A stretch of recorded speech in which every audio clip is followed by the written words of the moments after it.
So picture this. You walk into a store, a salesperson immediately rushes toward you, and before you even finish your first sentence, they are already telling you why you absolutely need to buy their most expensive product. You feel it instantly, that uncomfortable, pressured, almost suffocating feeling that makes you want to back away slowly and never return. Now flip that experience entirely. Imagine talking to someone who genuinely listens, who asks thoughtful questions, who helps you figure out exactly what you need, and then either connects you with the right solution or honestly tells you they can't help. Which person do you trust? Which one would you actually buy from? Today, we're diving deep into ethical sales psychology because selling doesn't have to feel gross, manipulative, or dishonest.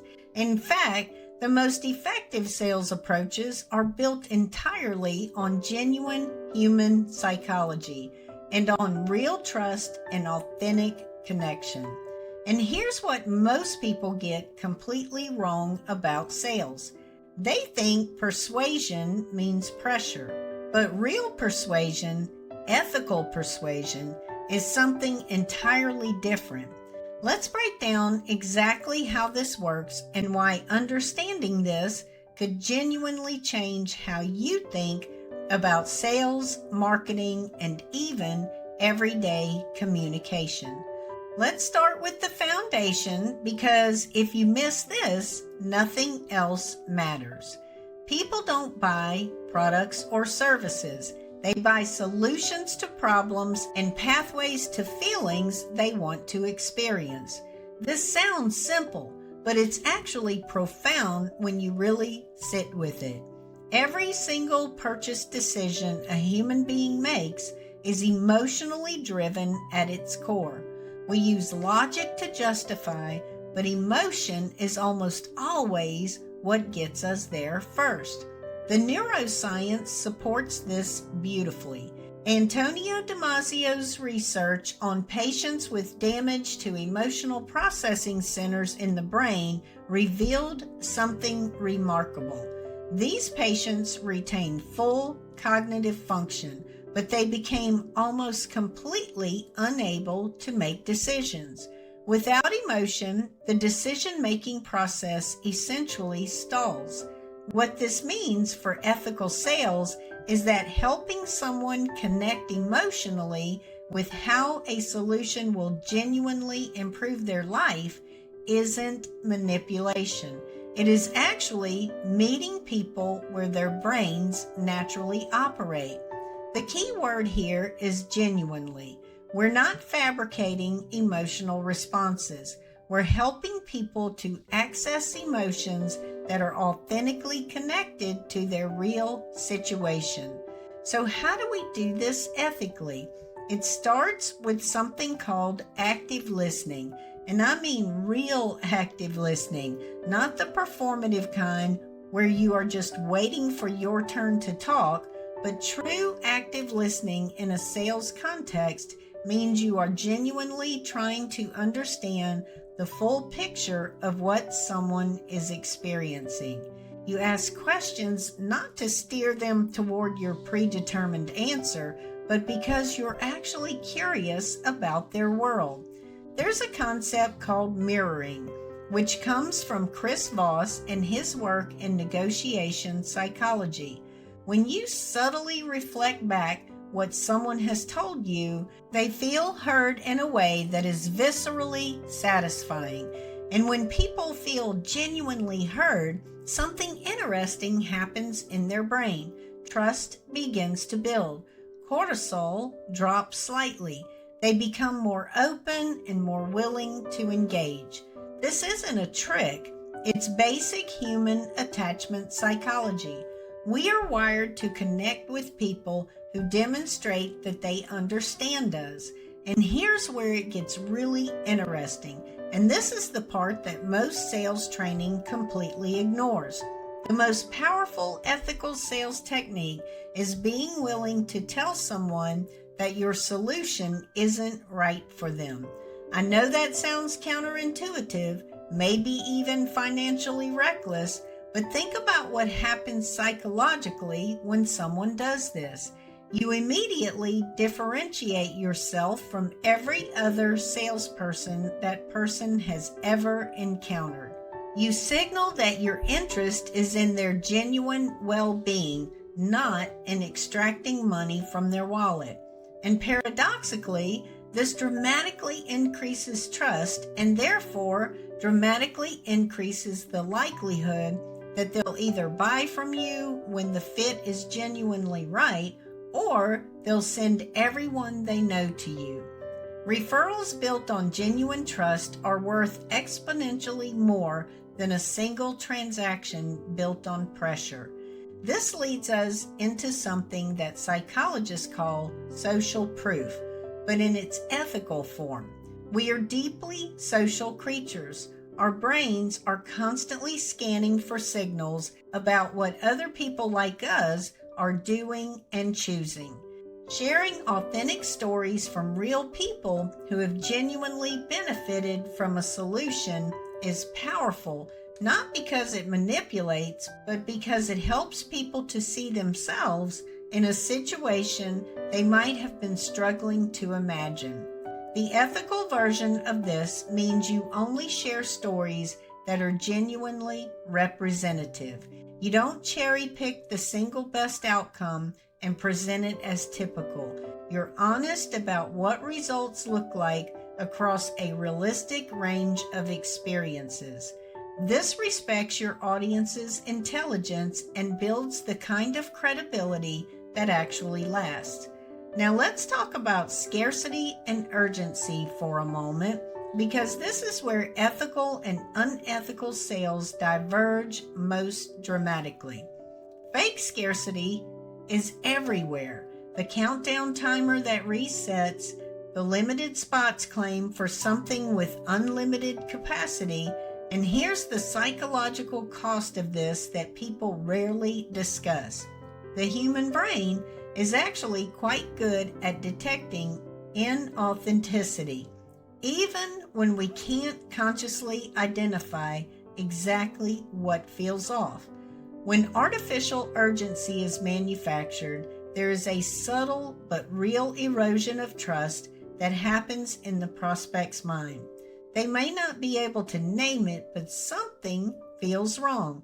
Ethical urgency and scarcity, by contrast, means communicating what is genuinely true. If there really are limited spots in a program because your capacity is real, say so honestly and explain why. If a price genuinely changes on a specific date for a legitimate business reason, communicate that clearly. Real constraints, honestly communicated, actually do motivate action precisely because they're true. People respond to authentic reality. Now let's spend some time on what I think is one of the most underutilized psychological tools in ethical sales, which is vulnerability and transparency.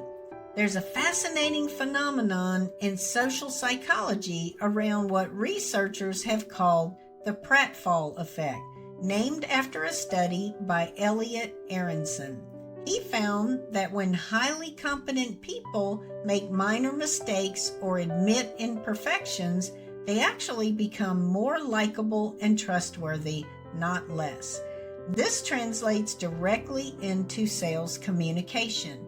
When you're honest about the limitations of what you offer, when you acknowledge who your solution is not right for, and when you admit a past challenge you've worked to overcome, you create a kind of connection that polished perfection simply cannot achieve. People trust humans. They're skeptical of anything that seems too perfect, and rightly so. Here's something important about the structure of how you communicate value.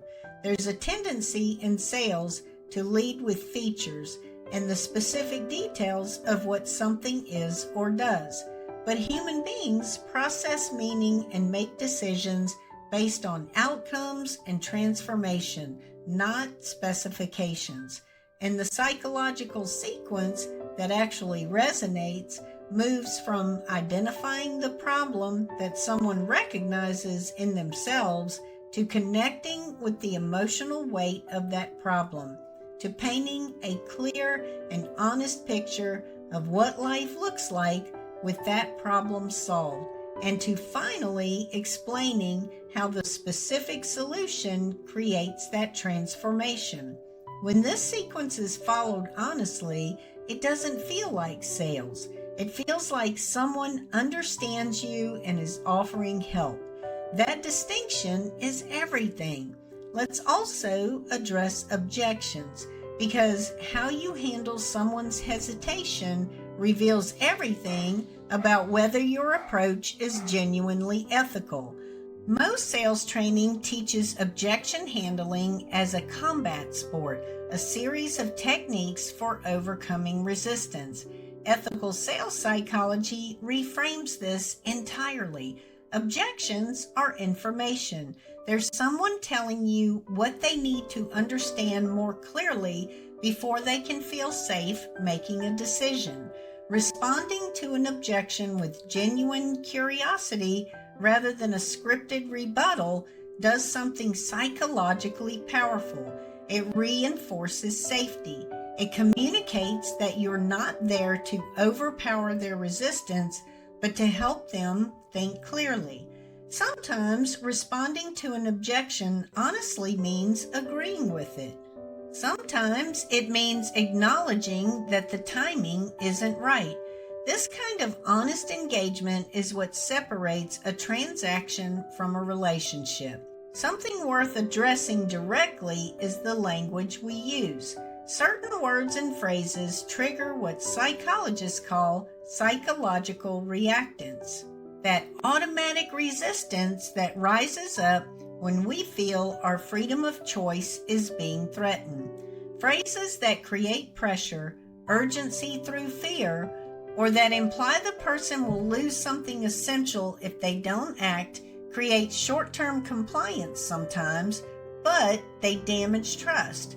Conversely, language that reinforces autonomy, phrases that acknowledge someone's right to decide for themselves and at their own pace, actually tends to increase engagement because people feel safe rather than cornered. This brings us to the most important insight of everything we have covered today. Ethical sales is not a strategy for being nice while still secretly trying to manipulate people toward a predetermined outcome.